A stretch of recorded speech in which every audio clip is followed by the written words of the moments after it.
Yo, what's going on, guys? Hello, welcome to the channel. It's been a while since I've uploaded a YouTube video, but this has been something that people have been asking for off stream a lot since I streamed this the other day. So what I've got in front of you guys here is Giants Keep Abyss Hard. One of the dungeons that seems like people are having a bit of trouble with, and something I showcased on stream probably about 4 or 5 days ago from the timing of this video was a free-to-play option, which I actually never really uploaded onto YouTube, which to be honest wasn't my intent, but because it's been requested so much, I thought, you know what, this is probably the perfect chance to actually load something onto the channel. So here is a full free-to-play team, which I also believe has free-to-play runes, which I'm going to actually show you guys today. We'll go through that in a minute, but as you guys can see, the formation of this team is essentially 2 Ifrits, 2 Pirate Captains, and Lyn.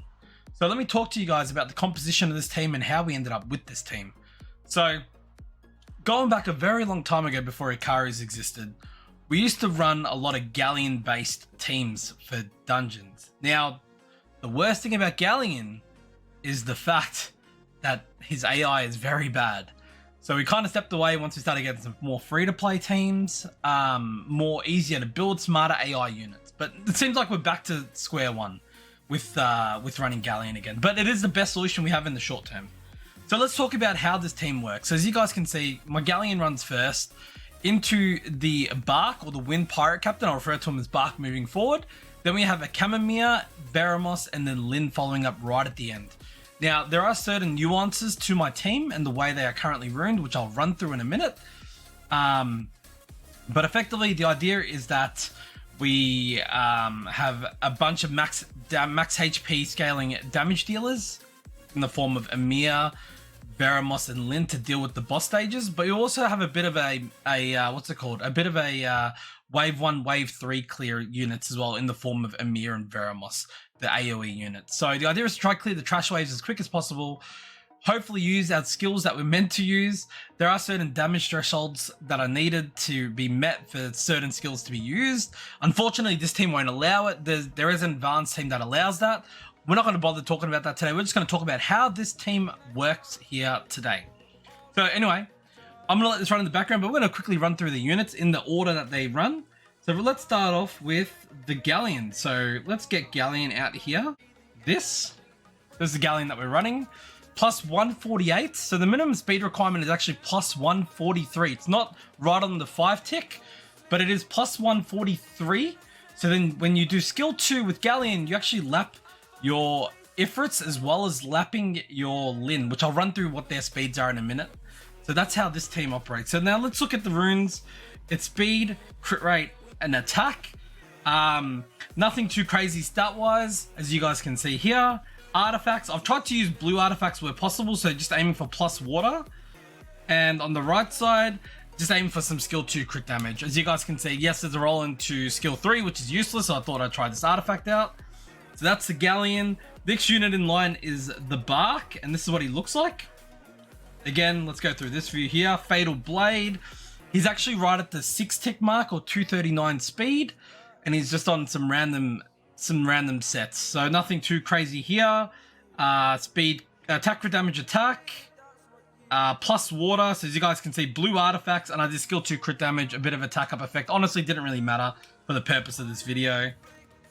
Next unit we're looking at is the Emir, who moves next. So again, I purposely forced my units to not have high crit damage or high stats. Yes, I ended up getting pretty high HP, but again, it wasn't really necessary. But again, this unit is also on some really random runes. As you guys can see, Rage Blade, it's on attack crit damage attack. And if I go through the artifacts, again, pretty blue on plus water, skill 2 crit damage, max rolls, 2 max, well technically 3, but it's technically a blue because it's max blue, because it rolls 6 each. And then if we go on to Veramos, which I think is actually over this side, Veramos looks like this. Again, attack with damage attack. You probably don't need him on attack if you're finding yours to be a bit squishy. This works perfectly fine with my build. And then again, artifacts, plus water. And on this side, skill 2 crit damage, because that's the max HP scaling skill. So that's him. And then the last unit is Lin. Where's my Lin? Here's the Lin. Again, Rage Blade. You probably don't need this much attack, but it doesn't hurt. Attack, crit damage, attack. Kept it under 240 crit damage. So if I look at the arts, again, these look like legend arts, but if you look at the rolls, it's only 2 into damage on water. Yes, there's a small roll into own turn 1 crit damage, blah, blah, blah. Not really too useful here. Again, this is a pretty bad art. 2 rolls into skill 3 recovery, which doesn't matter on it, but 2 rolls into skill 3 and skill 4. So again, pretty blue for the purpose of this exercise. So let's go back. Let's see how the team's running. So far, no issues. So what do we have in our team? If you look at the composition, right? Let's start with what Galleon brings. Galleon brings our attack buff and our AoE armor break, which should hopefully help us out with the wave clears.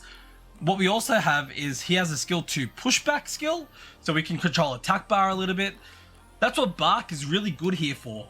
I don't know if people have actually looked at the potential that Bark brings, but Bark is pretty much Galleon without the skill 3. His skill 3 actually does a combination of skill 2 and skill 1. It'll armor break into skill 2 pushback, and every time he crits, he'll actually get attack bar. Okay? So as you can see, he cycled all the way back into his skill 2, and he's looking pretty good there. The Ifrits also have a skill 2 pushback, which if they don't stun a unit, they actually get 50% attack bar pushback, which is pretty cool. Doesn't really matter on these waves, because if it does a skill 2, it's likely to stun. If it stuns, great. Okay? The only amount of accuracy you need for your team here is only 35 to make the team work. As you guys can see, no armor break this, and we actually use all the right skills. Unfortunately for us, we don't really get the benefit out of it. So what we're gonna have to see here is we're gonna cycle all the way around, gonna do all our skills here, and nothing's gonna really happen. We get counted a second time, which we always have to be prepared for, because it is likely to happen. But with all their pushback, we're actually going to be able to bring down the boss if we don't get the armor break on turn 1. So that's how the Ifrits work. Amir also has a skill 3, that's AoE damage based on harmful effects. Doesn't really matter, it's more for wave clear. And then Lin has all HP, enemy max HP scaling skills. That's how this team works. We've shown the runes, we've shown the artifacts.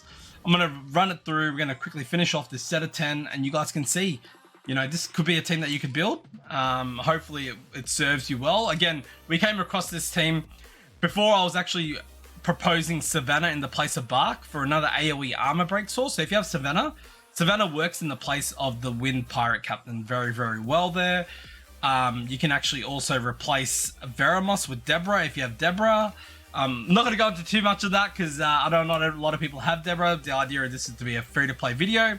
But if you guys have any questions about, you know, what extra units you may have in your box that might help your team, feel free to leave a comment in the comment section below. I'm more than happy to go through those with yous, and we can actually talk about, you know, what can we actually change in your team to make it more efficient. Because right now, this is just an entry-level team with what I consider entry-level runes, and I think it should be pretty easily doable just based off blue runes. So remember, your wind units only need 85 crit rate.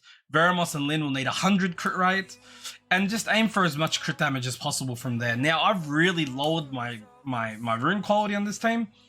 I've run crit damages all below 240. I've also run the Bark on Fatal. I don't know what his ideal build is personally. I think it might be on the Rage set as well. Again, he's not really crit damage scaling on the boss because he doesn't have enemy max HP scaling, but ideally just trying to get as much damage out of him as possible. Also, try aim for a little bit of HP on your units. Use my stats as a bit of guidance.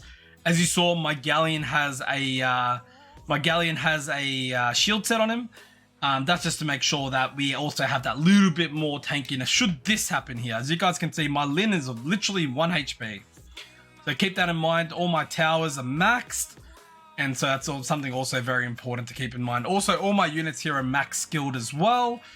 I don't think you should step away from max skilling your farming units, especially if you're going to run this dungeon day in, day out. I think you should definitely invest in Devil Money these units. Anyway, that's going to do me for this video. I hope you guys enjoyed it. Again, if you need more detailed explanations, feel free to jump over to my Twitch channel where I'll go live whenever. I'm pretty ad hoc on streaming right now. But if you guys ever need advice, jump into my Discord server. I'm more than happy to help out where I can. Anyway, the run's about to finish. Let's see how it wraps up. I'm assuming it's going to be around that 50-second mark, which, to be honest, isn't too bad for a free-to-play team. especially when you're trying to just break into this dungeon. Now, yeah, the only hard side of this is, you know, the more crit damage you can force into your team, into your units, the better success rate you're going to have in this dungeon. So that's something to consider as well. So here we go. We're about to wrap up here. And that run was 56 seconds. And our average time was 56 seconds. There we go. Okay, and the fastest time was 52. So you guys can see it's actually not too far off from its best possible time. No violent runes in this team. Everything was either Swift or Rage or Fatal Blade. Shield set on Galleon. So I think this is pretty easy to do. Let me know how you guys go with this team. Any questions, as I said, feel free to ask and I'll be there to answer. Thank you all and I'll see you next time.